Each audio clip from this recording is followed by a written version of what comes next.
Hello students, welcome back to my channel. This side Siddhi. तो आज की क्लास में जो हमारा नेक्स्ट टॉपिक होगा स्टोन एज का मीसोलिथिक एज, आज की वीडियो में मैं आपके साथ डिस्कस करने वाली हूँ। इससे पहले मैंने आप लोगों के साथ स्टोन एज और जिसमें से हमारा पहला पॉइंट जो था पैलियोथिक एज यानी कि पूरा पाषाण काल, वो ऑलरेडी मैं आपके साथ डिस्कस कर चुकी हूँ। अगर आपने वो वीडियो नहीं देखी है तो लिंक आपके डिस्क्रिप्शन में मिल जाएगा, नहीं तो आप प्लेलिस्ट में जाकर के एंशियंट हिस्ट्री नहीं तो स्टोन एज की प्लेलिस्ट आप सबको मिल जाएगी, आप वहाँ जाके उसको चेकआउट कर सकते हैं। तो नाउ आज हम जो हमारा जो आज की क्लास होगी वो होगी मीसोलिथिक एज यानी कि मध्य पाषाण काल, जिसको हम हंटर्स और हर्डर के नाम से भी जानते हैं। ठीक है, तो आज की वीडियो में हम पूरा मीसोलिथिक एज को डिस्कस करने वाले हैं। जितने भी इम्पोर्टेंट पॉइंट, जितनी भी बातें आपको इसमें याद रखनी है, वो सब कुछ इस वीडियो में हम लोग कंप्लीट कर देंगे। तो चलिए अपनी आज की क्लास को स्टार्ट करते हैं। वीडियो पसंद है तो ज़्यादा ज़्यादा लाइक और शेयर ज़रूर करना। अगर आपको मेरे पढ़ाने का तरीका पसंद आता है तो आप मुझे सपोर्ट कीजिए और ज़्यादा से ज़्यादा मेरी वीडियो को लाइक और शेयर ज़रूर कीजिएगा। क्लियर हो गया? तो चलिए स्टार्ट करते हैं अपनी आज की क्लास को। तो जैसे कि स्टूडेंट आप लोग यहाँ पे देख सकते हैं कि आज हम हमारा जो टॉपिक है वो है मीसोलिथिक एज, जिसका टाइम पीरियड आप लोग यहाँ पे देख सकते हैं 10,000 से लेकर के 8,000 BC तक है। क्लियर हो गया? आपको टाइम पीरियड भी ज़रूर पता होना चाहिए। तो आगे बढ़ेंगे यहाँ पे। अब हम इसको बहुत अच्छे से समझेंगे और वीडियो के एंड तक बने रहना। सारे पॉइंट्स मैं आपको यहाँ पे क्लियर कर दूंगी और वीडियो के बीच में हम कुछ भी बातें नहीं करेंगे, सिर्फ इस कॉन्सेप्ट को अच्छे से समझेंगे। तो आज की क्लास जैसे कि मैंने आपको बताया वो थी हमारी मीसोलिथिक एज यानी कि मध्य पाषाण काल। तो मध्य पाषाण काल का मतलब आप लोग यहाँ पे देख सकते हैं। मीसोलिथिक जो टर्म है इसका मतलब क्या है, ये दो आपको मीसोलिथिक जो ये वर्ड देख रहे हैं ये दो वर्ड से मिला करके आपका ये वर्ड बना है। एक आपका वर्ड है मीसो और दूसरा है आपका लिथिक। अगर आप यहाँ देखोगे कि मीसो का मतलब क्या होता है, मिडल। ठीक है, मीसो का मतलब क्या होता है, मिडिल मतलब बीच का, और लिथिक में मतलब क्या होता है आपका स्टोन। तो यानी बीच के मध्य पाषाण मतलब बीच के जो काल होता है उसे बोला गया था आपका मध्य पाषाण काल यानी कि बीच का स्टोन। क्लियर हो गया? तो अगर आप पूरा इसको देखोगे तो Mesolithic age is prehistory is also known as middle stone age. तो याद रखना, मीसोलिथिक एज को और हम किस नाम से जानते हैं, वो हम जानते हैं आपके मिडल स्टोन एज से, मध्य पाषाण युग से हम इसको जानते हैं। तो ये कुछ इंपॉर्टेंट पॉइंट है। तो याद होगा अगर मैंने आपको लास्ट क्लास में पढ़ाया था पैलियोथिक पीरियड पूरा पाषाण काल, उसमें मैंने आप सबको क्या कहा था, वो ऐसा काल है जिसमें बहुत ही ठंडा वेदर था, पूरे जितना भी सरफेस है वो बर्फ से जमा हुआ था, जिसकी वजह से वहाँ पे ना ही कोई ह्यूमन बींग्स रह सकते थे, ना ही कोई एनिमल्स या ही कोई प्लांट्स वहाँ पे सफ़र कर सकते थे। फिर मैंने जब आपको पैलियोथिक पूरा पाषाण काल डिटेल में एंड में बताया था तो मैंने आपको बताया था धीरे धीरे वहाँ पे क्या हो गया था, वेदर में हमें चेंज देखने को मिला और जिसकी वजह से क्या हुआ था, यहाँ पे बर्फ़ पिघलने लगी थी, वेदर थोड़ा सा गर्म होने लगा था। तो यही जैसे ही हमारा वेदर चेंज होता है तो हम अब किस में कौन से एज में एंटर करते हैं, वो एज कहलाता है आपका मीसोलिथिक पीरियड यानी कि मध्य पाषाण काल। तो मध्य पाषाण काल की अगर आप बात करोगे तो जैसे जैसे मैंने आपको बताया था टेम्परेचर जो है वो बढ़ता चला गया। ठीक है, इसकी वजह से क्या हुआ, हमारे क्लाइमेट में हमें चेंजेस देखने को मिले और हमारा जो क्लाइमेट है वो गर्म होता गया, जिसकी वजह से अब क्या होने लगी, हमारी जो बर्फ़ थी वो आप लोग इस डायग्राम में देख सकते हो, ये बर्फ़ अब धीरे धीरे क्या हो रही है, पिघलना चालू हो गई है। तो जैसे जैसे बर्फ़ पिघल रही है तो अब हमारे यहाँ पे कुछ चेंजेस देखने को मिल रहे हैं। लाइक पहले मैंने आपको बताया था जब पूरा पाषाण काल का समय था, पैलियोथिक आपका पीरियड था, उस समय ना ही वहाँ पे प्लांट्स थे ना ही कोई एनिमल्स थे, क्योंकि प्लांट्स बर्फ़ में तो उग नहीं सकते। लेकिन जैसे जैसे बर्फ़ पिघलने लगे तो अब आप यहाँ देख सकते हैं, यहाँ पे ह्यूमन बींग्स भी हैं, यहाँ पर अब जानवर्स, यहाँ पे अब प्लांट्स, अब धीरे धीरे हमें सब कुछ यहाँ पे देखने को मिलता है। ठीक है, नेक्स्ट अगर हम बात करेंगे तो ये चेंजेस हमें मीसोलिथिक पीरियड में देखने को मिलेगा। अगर आपके एग्जाम में पूछा जाए कि वेदर चेंज होता है कब और गर्म हो जाता है जिसकी वजह से बर्फ़ पिघलने लगती है, ऐसा कौन से पीरियड में या एज में हुआ था, तो राइट आंसर आपका क्या होगा, मध्य पाषाण काल मीसोलिथिक एज में। अगर नेक्स्ट टॉपिक की बात करूं, अब हम बात करेंगे टूल्स की, उनके उपकरण की। तो उपकरण में मैंने आपको पैलियोथिक में क्या बताया था, उस समय जो वो थे टूल्स थे, उपकरण थे, वो बहुत ही बड़े बड़े भारी थे और खुरदरे थे। ठीक है, यहाँ पर आपको याद रखना है जो मीसोलिथिक, अगर मध्य पाषाण काल की हम बात करेंगे, यहाँ पे धीरे धीरे जो साइज है आपका टूल्स का वो क्या होता गया, रिडक्शन हो गया, मतलब कम होता गया, यानी कि छोटा हो गया, साइज में छोटा हो गया। ठीक है, ये क्वेश्चन में पूछा जाता है कि हमें जो टूल्स देखने को मिलते हैं स्मॉल इन साइज, सबसे छोटा साइज में, वो कौन सी एज में था, तब आपका राइट आंसर क्या होगा, मीसोलिथिक एज। तो मीसोलिथिक एज आप लोग देखोगे तो यहाँ पर आपको जो टूल्स और उपकरण देखने को मिलेंगे वो क्या होते थे, छोटे होने लग गए थे। क्लियर हो गया, आगे बढ़ेंगे, अब टूल्स के बारे में समझेंगे। आप यहाँ देख सकते हो, ये टूल्स आपके देख रहे हो, आपको होगा पैलियोथिक वाली, जब आप मेरी वीडियो देखोगे पूरा पाषाण काल में, तो आप डिफरेंस देखोगे, उस समय की जो टूल्स थे वो बहुत ही बड़े बड़े थे, खुरदुरे थे। ठीक है, तो अब आप देखोगे ये क्या होगा, मीसोलिथिक में इनको छोटे कर दिए गए, बहुत छोटे छोटे हो चुके हैं ये। अगर हम इसको क्या बोला गया, जो छोटे छोटे ये टूल्स आप लोग देख रहे हैं, इन छोटे छोटे उपकरण को बोला गया था माइक्रोलिथिक्स। ठीक है, तो आपको याद रखना है माइक्रोलिथिक्स जो है ये कौन से हमें पीरियड में देखने को मिलता है, किसमें बोला गया था, तो ये बोला गया था आपके मीसोलिथिक पीरियड में। क्लियर हो गया, आगे बढ़ेंगे। नेक्स्ट अगर हम देखेंगे कि यहाँ पर सिर्फ केवल अपने आप उपकरण के रूप में उपयोग किए जाते थे। आपको याद रखना है जो यहाँ पे ये जो टूल्स यूज होते थे ये किस लिए यूज होते थे, यहाँ पे सिर्फ लकड़ी, हड्डी के अगर हमें टूल्स देखने को मिलते हैं, ठीक है, हड्डी के हैंडल पर उन्होंने काट कर मिश्रित उपकरण, तीर के निशान और दरांती बनाने के लिए भी इन्होंने इस्तेमाल किया था। बोन हैंडल जो कि लकड़ी के थे, वुडन बोन हैंडल हमें देखने को मिलते हैं, सिकल्स देखने को मिलते हैं, एरोहेड्स देखने को हमें मिलते हैं, जो कि ये लोग इस्तेमाल करते थे। ठीक है, आगे अगर मैं बात करूंगी माइक्रोलिथिक्स, अब जहाँ पे भी वर्ड आएगा माइक्रोलिथिक्स तो आप लोग समझ जाना माइक्रोलिथिक मतलब है आपके जो टूल्स हैं अब वो साइज में छोटे हो चुके हैं। तो अब ये लोग क्या करते हैं, तो अब हम हर जगह जो वर्ड यूज करेंगे माइक्रोलिथिक्स, उसका मतलब क्या होगा, हमारे जो टूल्स जो हैं वो साइज में छोटे हो गए। तो यहाँ पे ये क्या बता रहा है, जो छोटे छोटे आप लोग यहाँ पे ये देख रहे हैं टूल्स, इनका यूज अब ये लोग किस में करते थे, छोटे जानवर और पक्षियों को मारने के लिए करते थे, उनका शिकार करने के लिए वो इस उपकरण का यहाँ पे उपयोग करते थे। क्लियर हो गया, आप लोग यहाँ पे इसका स्क्रीनशॉट ले सकते हैं। मैंने यहाँ पे आपको पूरा डिटेल में इसलिए समझा रही हूँ कि आप एंट्रेंस एग्जाम के साथ साथ अगर किसी कॉम्पिटेटिव और अगर आप यूजीसी नेट की तैयारी करेंगे, क्योंकि आप मास्टर के बाद यूजीसी नेट तो ज़रूर करेंगे, तो ये उस लेवल तक की आपको मैं पढ़ा रही हूँ डिटेल में, क्योंकि यूजीसी नेट का आप लोग जानते हैं बहुत हाई लेवल होता है और क्वेश्चन कहाँ कहाँ से पूछे जाते हैं। तो इसलिए मैं आपको यहाँ सब डिटेल में पढ़ाऊंगी ताकि आपको कॉन्सेप्ट क्लियर हो जाए। तो आई होप आपको यहाँ तक बातें समझ में आ गई कि यहाँ पर आप लोग टूल्स देखोगे, यहाँ पर ये छोटे छोटे जो भी जानवर होते थे, पक्षी होते थे, उनका शिकार करने के लिए ये लोग माइक्रोलिथिक्स का क्या करते थे, यूज करते थे। आगे बढ़ेंगे, अब हम बात करेंगे मीसोलिथिक के समय पर उनसे उस समय के जो लोग थे उनका जीने का तरीका और उनकी क्या क्या विशेषताएं थी। ये सब कुछ मैंने आपके साथ पैलियोथिक पीरियड यानी कि पूरा पाषाण काल में भी डिस्कस किया था। आज हम मध्य पाषाण काल के लोगों का डिस्कस करेंगे। तो अगर हम बात करेंगे मीसोलिथिक पीपल के बारे में, तो यहाँ पे अगर हम देखोगे मध्य पाषाण काल के जो लोग थे वो अर्धस्थायी थे, अस्थायी बस्तियों के साथ साथ गुफाएं और खुले मैदानों में रहते थे।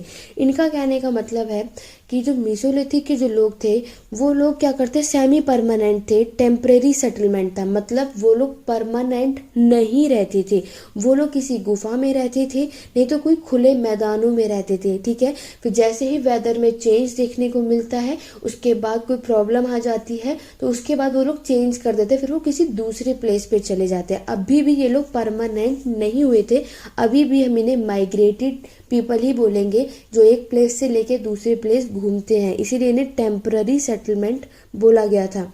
नेक्स्ट अगर हम बात करेंगे, they survived on hunting, fishing, food gathering and in later stages and domesticated animal. अगर हम बात करेंगे, अब इन लोगों ने शिकार करना शुरू कर दिया था, फिशिंग भी करनी शुरू कर दी थी, क्योंकि अब पानी आप लोगों का मेल्ट होने लग गया था। ठीक है, पहले तो बर्फ जमी थी। तो ये क्वेश्चन आपके एग्जाम में पूछा जाता है, मोस्ट इंपॉर्टेंट है कि फिशिंग जो है ये कब स्टार्ट हुई थी, कौन से पीरियड में, कौन से काल में। तो आपका राइट आंसर मीसोलिथिक के मध्य पाषाण काल होगा, क्योंकि पहले बर्फ थी जिसमें भी कुछ भी होना इम्पॉसिबल था। जैसे जैसे बर्फ हमारी पिघलती गई, वेदर के टेम्परेचर जैसे हमारा हाई होता गया, तो हमें अब यहाँ पर लोगों ने फिशिंग करना स्टार्ट कर दिया, फूड गैदरिंग करना स्टार्ट कर दिया। और जैसे कि मैंने आपको इस चैप्टर की स्टार्टिंग में बताया था कि इस समय के लोगों को हर्डर्स भी बोला जाता था। हर्डर्स मतलब जो चरवाहे होते हैं। अब इनके जानवर भी आएंगे, ठीक है, तो जानवर भी होंगे उनको खाने पाने के लिए भी, क्योंकि बर्फ़ के समय पर पैलियोथिक पीरियड में तो ये सब इम्पॉसिबल था। तो साथ ही साथ आप लोग देखोगे कि आपको डोमेस्टिकेशन एनिमल्स यानी कि पालतू जानवर भी देखने को मिलेंगे, ठीक है। तो पालतू जानवर भी आपको यहाँ पे देखने को मिलेंगे, क्योंकि हम बात करेंगे कि साथ साथ पौधे की जो खेती होती थी पर जीवित रहे, और इस प्रकार नवपाषाण शैली का मार्ग प्रशस्त किया गया। तो अगर आपसे क्वेश्चन पूछा जाए, मैंने आपको बताया था पैलियोथिक पीरियड में हमें एग्रीकल्चर यानी खेती का कोई भी एविडेंस नहीं मिलता है, क्योंकि उस समय जो वेदर था वो बहुत ठंडा था। तो उस समय इसलिए लोगों को कुछ भी नहीं पता था। जैसे जैसे वेदर हमारा यहाँ पे ठंडा होता गया, बढ़ता गया, बर्फ़ पिघलती गई, तो हमें वहाँ पे अब पौधे उगने लगे, ठीक है। तो जिसकी वजह से अब लोगों को क्या हुआ, एग्रीकल्चर स्टार्ट की गई। अगर आपसे पूछा जाए एग्रीकल्चर स्टार्ट कब हुई थी, तो याद रखना वो न्यूलिथिक पीरियड में हुई थी, नवपाषाण काल के समय पर हुई थी। क्लियर हो गया। तो जैसे जैसे हमें यहाँ पर रास्ता दिखता है खेती करने का, तो अब हमारी एंट्री कौन से काल में हो जाएगी, न्यूलिथिक यानी कि नवपाषाण काल में। यहाँ तक आपको समझ में आ गया। आपको बस इतना नोट करना है कि हम एक जगह से दूसरी प्लेस पे या एक काल से दूसरे पीरियड पे कैसे पहुँचे। ऐसे ही हमें हिस्ट्री को कनेक्ट करते हुए अपने टॉपिक को, ऐसे ही कॉन्सेप्ट को ख़त्म करते हुए आगे बढ़ते रहना है। समझ में आ गया आप सबको। तो नेक्स्ट अगर आप बात करोगे, they buried the dead and sometimes with graves good which such as there believe in life after death. ये पॉइंट याद रखना, आपके एग्जाम में जरूर पूछेगा। जो मेसोलिथिक पीरियड के जो लोग थे, जो मध्यपाषाण काल के जो लोग थे, वो बिलीव करते थे कि जो लोग मर जाते ना, उनके साथ अगर हम कोई भी सामान उनके साथ रखेंगे, क्योंकि वो लोग बिलीव करते थे कि मरने के बाद भी जीवन उनके क्या विश्वास को दर्शाता है। ये ऐसा वो लोग सोचते थे, वो बिलीव करते थे कि मरने के बाद भी लाइफ है। तो याद रखना, ये स्टेटमेंट जरूर पूछा जाता है। यूजीसी नेट की, जेआरएफ की भी तैयारी करोगे तो ये सारे पॉइंट्स आपको याद रखने हैं, ठीक है। ये कौन सी चीजें यहाँ पे कब बोली गई थी। अदरवाइज आप किसी भी एग्जाम की तैयारी करोगे, ये सारे पॉइंट्स आपको जरूर पता होना चाहिए। तो आई होप आपको यहाँ तक समझ में आ गया कि जो मेसोलिथिक पीरियड के लोग थे वो सेमी परमानेंट थे, ठीक है, यानी कि टेम्पररी सेटलमेंट था, हमेशा एक जगह फिक्स अभी तक ये लोग नहीं हुए। आगे बढ़ेंगे और भी कुछ इंपॉर्टेंट फैक्ट्स देखेंगे। They had Arctic skill and the Mesolithic era initiate rock art in pre history. अगर आपसे पूछा जाए रॉक आर्ट जो है वो कब आपको देखने को मिलता है, जो रॉक की कला की शुरुआत हुई थी वो हमें मेसोलिथिक पीरियड में देखने को मिलता है। अगर मैं बात करूँ 1867 की, यहाँ पे बात बता रहा है, सबसे पहली जो रॉक की पेंटिंग है हमारे भारत में वो डिस्कवर्ड हुई थी।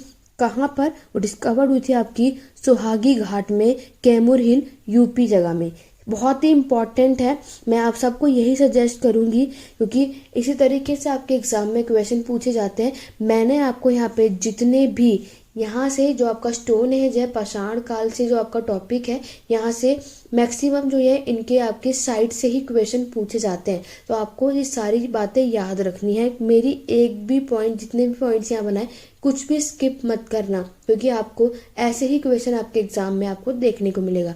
आपके एग्जाम में पूछा जाए जो पहला रॉक पेंटिंग हमें भारत में देखने को मिलती है उसकी खोज कहाँ पर हुई थी, तो वो जगह है सुहागी घाट, कैमूर हिल्स, उत्तर प्रदेश में। नेक्स्ट पॉइंट की हम बात करेंगे।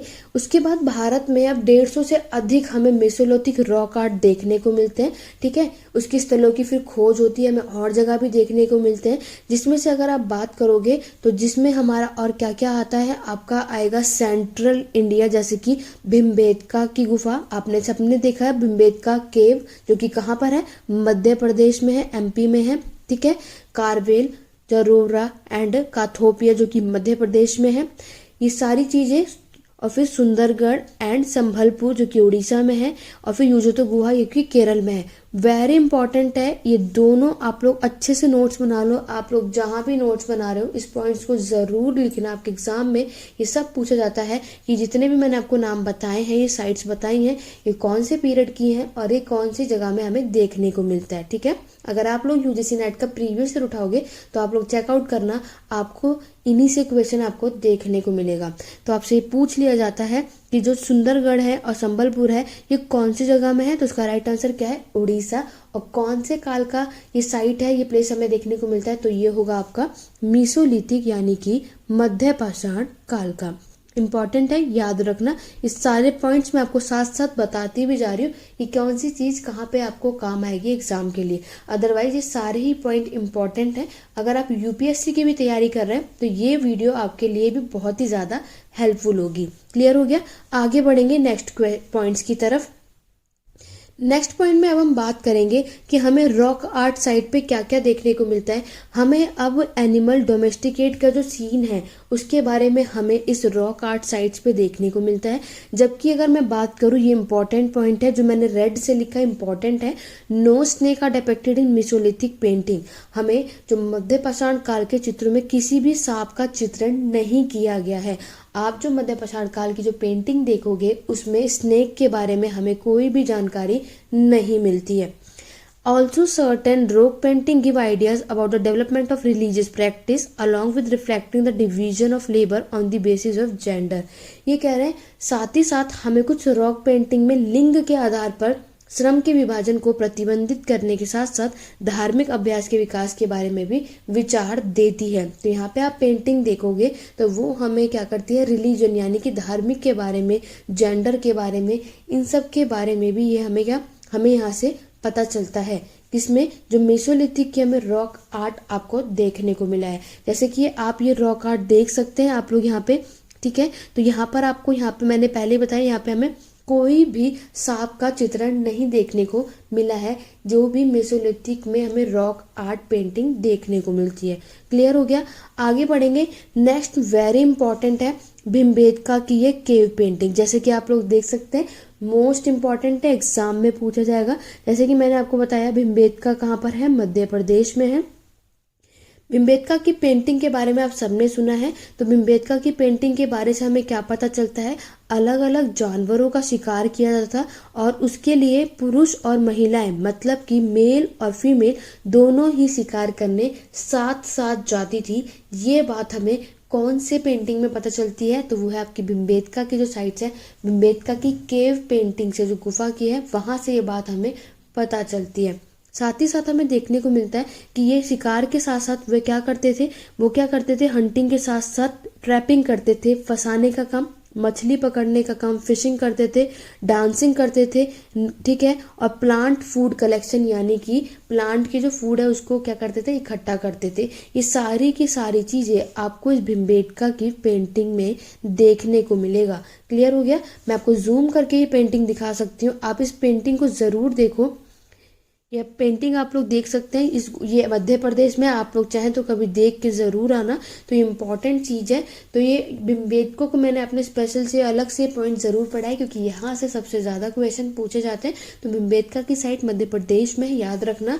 भीमबेटका की मैं अगर बात करूँ, ये भी पूछा जाता है कि ये कौन से युग से है, तो ये पैलियोथिक पीरियड के भी है, मेसोलिथिक और नियोलिथिक, ये तीनों साइट में आपको देखने को मिलेगा, ठीक है। लेकिन सबसे ज़्यादा आपको ये पैलियोथिक पीरियड में देखने को मिलेगा। तो राइट आंसर याद रखना।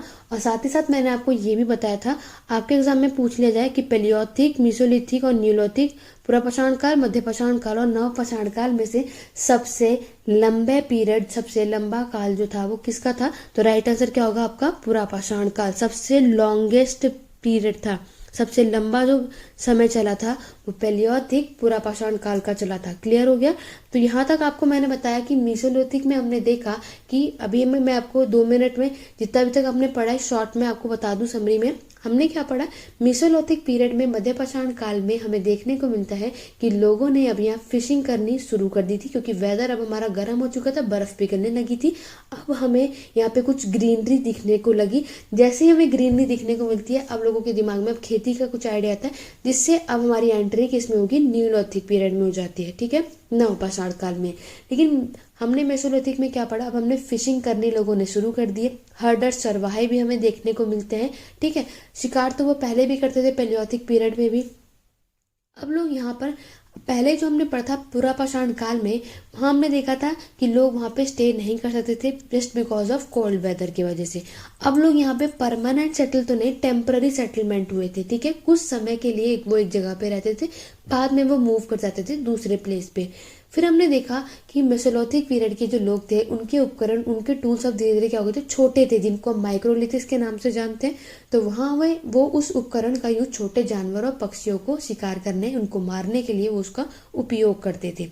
उसके बाद हमें सबसे अच्छा इम्पोर्टेंट है रॉक आर्ट के बारे में जो पता चलता है, वो हमें कहाँ से पता चलता है, वो हमें मेसोलिथिक मध्यपाषाण काल से पता चलता है। जिसमें हमने नेक्स्ट अगर हम बात करेंगे भीमबेटका के बारे में, भीमबेटका की जो केव पेंटिंग है, सबसे ज़्यादा फेमस और इम्पॉर्टेंट है, जो आपको एग्जाम में काम आएगी, क्वेश्चन भी पूछे जाते हैं। यहाँ पे हमने देखा कि हमें मेसोलिथिक में, अगर मैंने आपको बताया था जो हमें आर्ट, रॉक आर्ट देखने को मिलता है, उसमें हमें कोई भी स्नेक के बारे में, सांप के बारे में नहीं पता चलता, जो कि ये पॉइंट आपको याद रखना है। तीसरी पॉइंट मैंने आपको ये भी बताया था कि यहाँ पर जो लोग हैं वो विश्वास करते थे कि मरने के बाद भी जीवन है। ये कौन से समय पे लोग विश्वास करते थे? मध्यपाषाण काल की, ठीक है। तो ये सारे पॉइंट आपको याद रखने, ये हमारा मध्यपाषाण काल है। आगे बढ़ेंगे, अब हम बात करेंगे स्टूडेंट मेसोलिथिक साइट, मध्यपाषाण काल के स्थल। वेरी वेरी इंपॉर्टेंट है, आपको स्टोन एज के बारे में सारे साइट्स पता होने चाहिए, ठीक है। स्टोन एज के जितने भी आपके साइट्स हैं वो सारे आपको इम्पोर्टेंट है, एग्जाम में आएगा। आप लोग यहाँ देख सकते हैं, मैं जूम कर देती हूँ ताकि आप सबको अच्छे से दिखे। तो आप लोग यहाँ पे देख सकते हैं, आपके ये पे लोटेश्वर है, तिलवर है, बैगोर है, महागाना है, ठीक है, लनगंज है, भीमबेटका है, बैगोर है, ये सब के सब, महादाया है, ये सब के सब आपके क्या है, मेसोलिथिक पीरियड है, ठीक है। मेसोलिथिक पीरियड के समय के स्थल है, आपको याद रखना है, ये सारे याद ही करने पड़ेंगे क्योंकि आपके एग्जाम में यहाँ से क्वेश्चन पूछे जाते हैं। तो चलिए स्टार्ट करते हैं और एक एक करके सबके बारे में डिस्कस करेंगे। तो अगर मैं बात करूँ, सबसे पहले हम जो बात करेंगे बैगोर, तो बैगोर जो है साइट कहाँ पर है, याद रखना, राजस्थान में है। कौन सी? कोटारी नदी के पास। इसमें सबसे अच्छा, अगर इसकी इंपॉर्टेंस जानेंगे तो भारत में सबसे बड़े और सबसे अच्छे प्रलेखित मेसोलिथिक स्थलों में से ये एक माना जाता है, ठीक है। तो आपके एग्जाम में अगर पूछा जाएगा बैगोर साइट जो है वो कौन से पीरियड का है, कौन से काल का है, तो आपका राइट आंसर क्या होगा? मेसोलिथिक साइट का। अगर आपको साइट याद होंगे तभी आप उस क्वेश्चन का आंसर कर पाएंगे। नेक्स्ट मैं बात करूंगी आदमगढ़ की। आदमगढ़ अगर आपसे जगह पूछा जाए तो वो है आपके मध्य प्रदेश में। इसकी इंपॉर्टेंस क्या है? ये पशुओं को पालतू बनाने का सबसे पुराना प्रमाण ये प्रदान करता है, ठीक है। जहाँ पे हम देखेंगे जानवरों को अब डोमेस्टिकेशन यानी पालतू बनाया गया था, इसका एविडेंस हमें आदमगढ़ में मिला था। वेरी इंपॉर्टेंट है, यहाँ से क्वेश्चन पूछा जाता है। ये क्वेश्चन पूछा जाएगा कि हमें ये इंपॉर्टेंट है, ये सच में पूछा भी जाता है आपके एग्जामों में कि डोमेस्टिकेशन ऑफ एनिमल्स के बारे में हमें कौन सी जगह से पता चलता है, तो वो आदमगढ़ मध्य प्रदेश से इसका एविडेंस हमें देखने को मिलता है। नेक्स्ट पॉइंट की बात करूंगी, मदाहद है। ये मदाहद जो है वो उत्तर प्रदेश में है जगह। यहाँ पर आप अस्तित्व शिल्प पाते हैं, इट मीन्स आप लोगों को यहाँ पे, जिसमें तीर, हसाद और अहिस्त आभूषण भी शामिल है। इसमें आप लोग बोन आर्टिफैक्ट, जिसमें हमें जो एरो होते हैं, ठीक है, बोन के ऑर्नामेंट्स, यानी कि वेरी वेरी इंपॉर्टेंट है बोन की ऑर्नामेंट, इट मीन्स जो आपकी हड्डियों के आभूषण हमें यहाँ पे देखने को मिलते हैं। कौन से पीरियड में? मेसोलिथिक पीरियड में। ये क्वेश्चन आपके एग्जाम में ऑलरेडी पूछा जा चुका है, ठीक है। मेरी जहाँ पे मैं आपको जितने पॉइंट्स बता रही हूँ, हर एक पॉइंट में क्वेश्चन बनता है और पूछा भी गया है। जो मेरी इस वीडियो को बहुत अच्छे से पढ़ेगा, बहुत अच्छे से ध्यान देगा और अच्छा से नोट्स बनाएगा, वो स्टूडेंट आप लोग देखना कि आपको आने वाले एग्जाम में बहुत हेल्पफुल होगी, ठीक है। तो वीडियो को बिल्कुल स्किप मत करो, मैं जो जो पॉइंट बता रही हूँ सब कुछ नोट डाउन कर लो, आपके आने वाले एग्जाम में बहुत आपको हेल्पफुल होगा। कि महादया में हमें ये पता चलता है, क्योंकि मैंने ऑलरेडी आपके एग्जाम में देखा और पूछा गया कि बोन के ऑर्नामेंट्स के बारे में हमें कौन से पीरियड में पता चलता है, तो आपका राइट आंसर होगा मेसोलिथिक पीरियड में, ठीक है। मध्य पाषाण काल में हमें बोन के ऑर्नामेंट्स देखने को मिलते हैं, जो कि कौन सी, हमें इसका सबूत, हमें एविडेंस जो देखने को मिलता है वो कौन सी साइड से था, महादया उत्तर प्रदेश से। क्लियर हो गया। आगे बढ़ेंगे, नेक्स्ट और इम्पोर्टेंट साइट्स देख लेते हैं।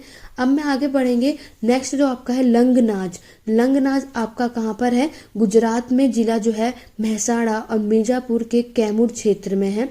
इसमें जो इम्पोर्टेंस देखोगे, दो poetry is absent at most Mesolithic site. यहाँ पे ये बताना चाह रहा है कि जो पोइट्री है, जो मिट्टी के बर्तन है, वो यहाँ पर नहीं है, वो एब्सेंट है। ठीक है। It is present at both this site. ये दोनों हमें स्थलों पर हमें मौजूद है। ये बातें हमें यहाँ पे गुजरात के महसाना और मिर्जापुर के कैमूर जगह से बात पता चलती है कि मध्य पाषाण के जो लोग हैं मिट्टी के बर्तन का यूज नहीं करते थे। यहाँ पे अभी तक हमें ऐसा कोई एविडेंस देखने को नहीं मिलता है। आगे बढ़ेंगे, नेक्स्ट पॉइंट देखोगे, छोटा नागपुर आपके एग्जाम में जरूर पूछते हैं। छोटा नागपुर जो रीजन है वो कहाँ पर है, सेंट्रल इंडिया में है, साउथ ऑफ रिवर कृष्णा। अगर आप देखोगे तो ये आपको तमिलनाडु के तिनवेली में देखने को मिलेगा। नेक्स्ट साइड की बात करूँ बिरभानपुर की, तो बिरभानपुर जो है ये आपके पश्चिम बंगाल, वेस्ट बंगाल में है, और लंगनाथ जो है वो गुजरात के पास है।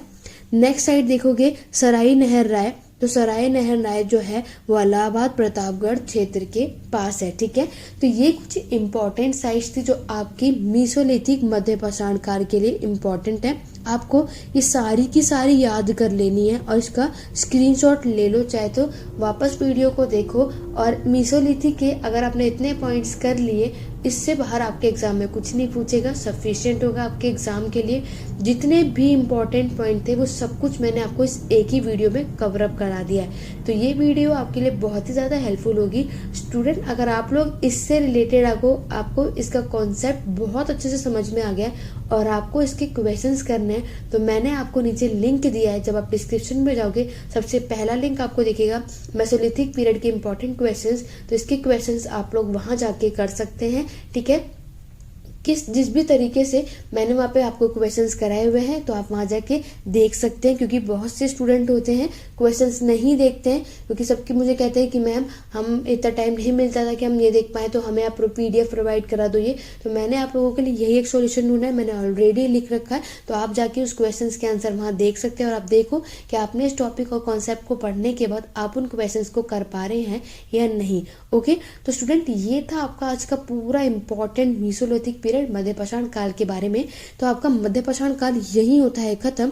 जैसे कि मैंने आपको बताया कि मीसोलिथिक के बाद अब हमें क्या पढ़ना है, नियोलिथिक यानी कि नव पाषाण काल के बारे में, जहां पर हमें एग्रीकल्चर के एविडेंस देखने को मिलते हैं। ठीक है। लोगों ने अब यहाँ पे क्या करा, खेती करनी शुरू कर दी थी। ये पॉइंट मैं आपको नेक्स्ट वीडियो में पढ़ाऊंगी, ताकि आप लोग अब तक जो है, अगर आप लोगों ने मेरी पैलियोलिथिक पूरा पाषाण काल की वीडियो नहीं देखी है, उस वीडियो को जाके देखो, बहुत हेल्पफुल होगी।